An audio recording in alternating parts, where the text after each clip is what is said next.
Blackening is a slasher movie that's also a slapdash enjoyable social satire. That the satire turns out to be sharper than the scares, it's not a problem. It's all part of the film's solvently dynamic party atmosphere. The setup which feels like a Friday the 13th sequel by way of Bodies reunites 9 old college chums to celebrate Juneteenth weekend a big roomy house they have rented near the woods. Yes, it's a cabin in the woods movie, but cabin does not describe the place. As Tina turns cover of Icon stand, the rain spins on the turntable. The first two to arrive, Morgan and Shawn, find their way to the basement game room, which has slaves of old board games, an ancient TV set on a Ouija board, and a prominently displayed game called the Blackening. Taking the box cover off, they discover, to their horror, that there's a plastic Sambo head in the middle of the board, which asks questions like, what's the first black character of survive a horror movie? For a few minutes, we are in the terrain of Scream by way of Get Out. When the others arrive, they go down to the game room and the television set suddenly pops on. We see one of those. Inside this is a taste of the emergency broadcast system screens with another Sambo face in the middle of it as Captain Ricky's plays on the banjo.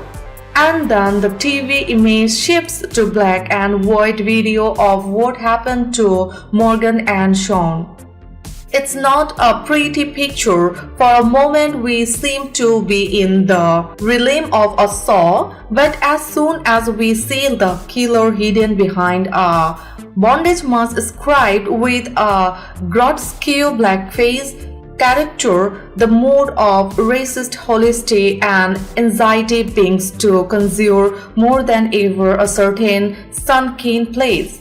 Get Out was a great horror movie and it is way a series one that echoed the deep dish pantheon of films like Rosemary's Baby. The Blackening has no such pretensions. The script, parody by Tracy Overler and Dwayne Perkins, is full of dialogue that pops with omical toast of self-awareness. The Blackening is framed as a thriller, but the way that the veteran discovered theme story has staged it, the entire movie turns out to be a rip, a highly branded and witty one. On Black is jokes, black pop culture referently, and blackness itself. This is the sort of movie that pivots around the inside intricacies of the card game's spades, and in which a character looks at Nanandi, the group's tall and handsome player, and says, "You are an original African. You are a steel in its original packaging black." Or the park ranger shows up and is great with the line, "I have never been so happy to see a white savior." This is funny, nasty stuff, all delivered in the spirit of characters who reveal themselves the film in place, in a way they would not if white people were around. The actors make their presence felt.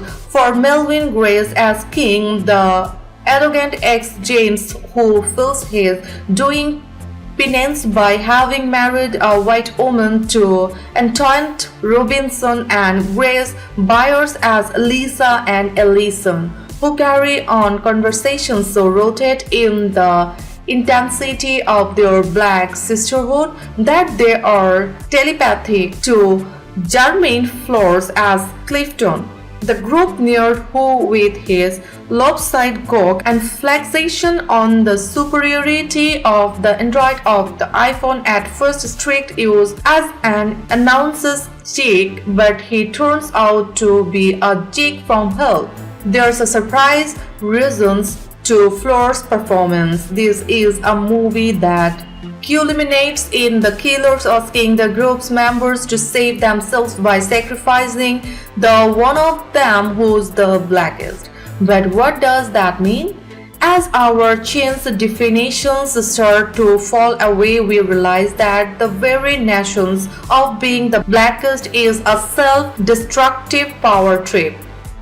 The terrific and tagline of The Blackening is, of course, a reference to a long-standing trope and eye-rolling grip that the black character in a horror film always dies first. But the real joke is how perceptions like that one has become part of popular culture.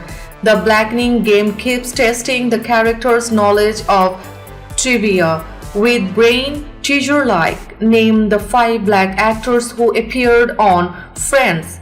By the time they're trying to answer that one, the movie is getting us crottle at the bitter irony of it all. That though a reigned pop scholasticism bends these characters as surely as it does the horror gigs of the Scream films, in a way it carries more urgency here, since every piece of trivia channels issue of inclusions versus being on the outside looking in.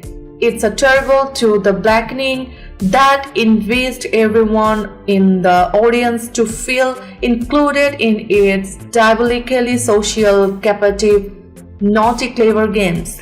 I hope you all guys are enjoying the video. Give a like if you like the video, share with your friends, and don't forget to subscribe my YouTube channel to get more new videos.